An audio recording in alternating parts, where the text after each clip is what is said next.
and they're fleeter than any wind that blows. His chariot is bedight with silver and gold, and his bronze and marvelous golden armor of the rarest workmanship, too splendid for any mortal man to carry, and meet only for the gods. Now therefore take me to the ships, or bind me securely here, until you come back, and have proved my words whether they be false or true. Diomed looked sternly at him and answered, Think not, Golan, for all the good information you have given us, that you shall escape now. You are in our hands, for if we ransom you or let you go, you will come some second time to the ships of the Achaeans, either as a spy or as an open enemy. But if I kill you and make an end of you, you will give no more trouble. On this Golan would have cut him by the beard to beseech him further, but Diomed struck him in the middle of his neck with his sword, and cut through both sinews, so that his head fell rolling in the dust. While he was yet speaking, they took the ferret skin cap from his head, and also the wolf skin, the bow, and his long spear. Odysseus hung them up aloft in honor of Athena, the goddess of thunder, and prayed, saying, Accept these, goddess, for we give them to you in preference to all the gods in Olympus. Therefore speed us still further towards the horses and sleeping ground of the Thracians. With these words he took the spoils and set them upon a tamarisk tree, and they marked the place by pulling up reeds and gathering boughs of tamarisk, that might not miss it as they came back through the flying hours of darkness. The two then went onwards amid the fallen armor and the blood, and came presently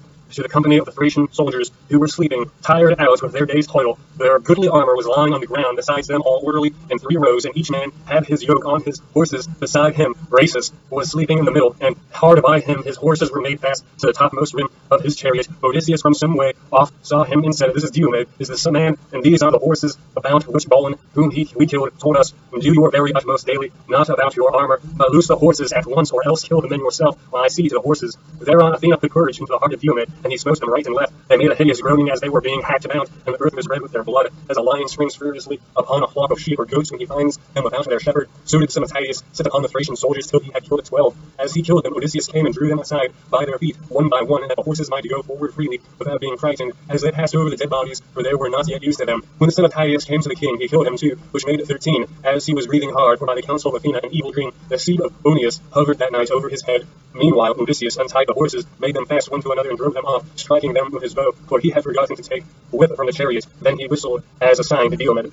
But Diomed stayed where he was, thinking what other daring deed he might accomplish. He was doubting whether to take the chariot in which the king's armor was lying and draw it out by the hall, or to lift the power armor out and carry it off, or whether again he should not kill some more Thracians. While he was thus hesitating, Athena came up to him and said, Either back, Diomed, to the ships, or you may be driven thither. Should some other god rouse the Trojans? Diomed knew that it was a goddess, and at once sprang upon the horses. Odysseus beat them with his bow, and they flew onward to the ships of the Achaeans. But Apollo kept no blind lookout when he saw Athena with the son of Tydeus. He was angry with her, and coming to the host of the Trojans, he roused Hippocune, a counselor of the Thracians, and the noble kinsman of Rhaseus. He started up out of his sleep, and saw the horses were no longer in their place, and that the men were gasping in their death agony. On this he groaned aloud, and called upon his friend by name. Then the whole Trojan camp was in an uproar, as the people kept hurrying together, and they marveled at the deeds of the heroes who had now got away towards the ships. When they reached the place where they had killed Hector's scout, Odysseus stayed his horses and his sons of Tydeus, leaving to the ground, placed by the bloodstained spoils in the hands of Odysseus, and remounted. But then he lashed the horses onwards, and they flew forward, nothing loath, towards the ships, as though of their own free will. Nestor was first to hear the tramp of their feet. My friends, said he, princes and counselors of the Argives, shall I guess right or wrong? But I must say what I think.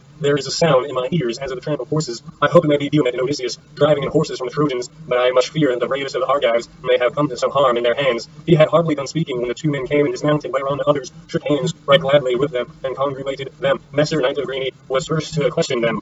Tell me, said he, renowned Odysseus, how did you two come by these horses? Did you steal in among the Trojan horses, or did some god meet you and give them to you? They are like sunbeams. I am well conversant with the Trojans, for to you they hold warrior. Though I never hold back by the ships, but I never yet saw or heard of such horses as these are. Surely some god must have to meet you and given them to you, for you are both of you dear to Zeus, and to Zeus' daughter Athena. And Odysseus answered, Nestor, son of Neleus, honor to the Achaean name, heaven, if it so will, can give us even better horses than these, for the gods are far mightier than we are. These horses, however, about which you ask me, are freshly come from Thrace. Diomed killed their king with the 12 bravest of his companions. Hard by the ships we took the 13th man, a scout whom Hector and other Trojans had sent to spy upon other ships. He laughed as he spoke, and drove the horses over the ditch, while the other Achaeans followed him gladly. When they reached the strongly built quarters of the son of Tydeus, they tied the horses with thongs of leather to manage where the steeds of Diomed stood eating their sweet corn. But Odysseus hung the bloodstained spoils of Golan at the stern of his ship, that they might prepare a sacred offering to Athena. As for themselves, they went into the sea and washed the sweat from their bodies and from their necks and thighs. When the sea water taken all the sweat from off of them and refreshed them, they went into the baths and washed themselves. After they had so done and anointed themselves with oil, they sat down to table, and drawing from a full mixing bowl, made a drink offering to wine to Athena.